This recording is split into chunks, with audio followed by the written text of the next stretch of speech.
मनमा धैर्य र लगनशीलताले सिन्चित गर्नुपर्छ तनमा धैर्य र लगनशीलताले सिन्चित गर्नुपर्छ तनमा। धन्यवाद कार्यक्रम सञ्चालिकाज्यू।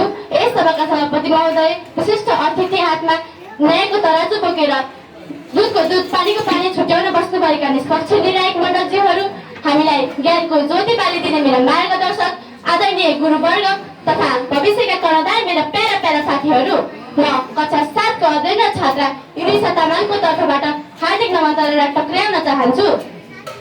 म हरियो अथवा टुलिप सदनबाट यस कृष्ण द्वारा आयोजित आजको यस सुन्दर शान्त र निष्पक्ष कविता वाचन प्रतियोगितामा सहभागी हुन पाएकोमा म आफूलाई निकै भाग्यमानी ठान्दछु। आजको यस सुन्दर शान्त र निष्पक्ष कविता वाचन प्रतियोगिताको शीर्षक रहेको छ अनुशासन। म आफ्ना केही धारणाहरू प्रस्तुत गर्ने अनुमति चाहन्छु, कृपया ध्यान दिएर सुनिदिनुहोला। जीवनको सुन्दरलाई अनुशासनको ताल, जीवनको सुन्दरलाई अनुशासनको ताल, प्रगतिको यात्रामा यो बन्छ विशाल, प्रगतिको यात्रामा यो बन्छ विशाल। बिहानको उठाइदेखि बेलुकाको आरामसम्म, बिहानको उठाइदेखि बेलुकाको आरामसम्म हरेक कार्यमा देखियोस् नियमको सङ्गम, हरेक कार्यमा देखियोस् नियमको सङ्गम।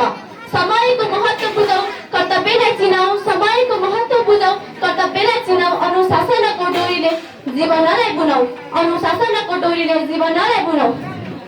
इन्द्रियलाई वशमा राखौँ, मनलाई शान्त पारौँ, इन्द्रियलाई वशमा राखौँ, मनलाई शान्त पारौँ।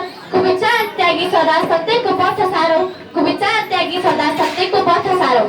कर्ममा निष्ठ राखौँ, लक्ष्यमा पुगौँ, कर्ममा निष्ठ राखौँ, लक्ष्यमा पुगौँ।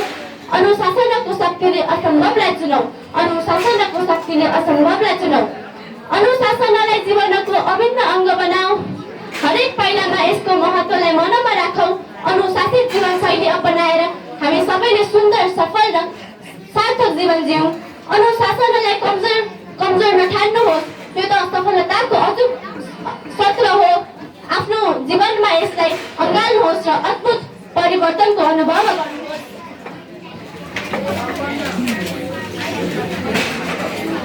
सुरुवातमा गाह्रो होला नियममा बाँधिनलाई, सुरुवातमा गाह्रो होला नियममा बाँधिनलाई, तर यसको फल मिठो हुन्छ जीवन सजाउनलाई, तर यसको फल मिठो हुन्छ जीवन सजाउनलाई। आलस्य र प्रमाद त्यागी कर्मशील बन्नुपर्छ, आलस्य र प्रमाद त्यागी कर्मशील बन्नुपर्छ। अनुशासनको पालना गरेर असम्भवलाई जित्नुपर्छ, अनुशासनको पालना गरेर असम्भवलाई जित्नुपर्छ।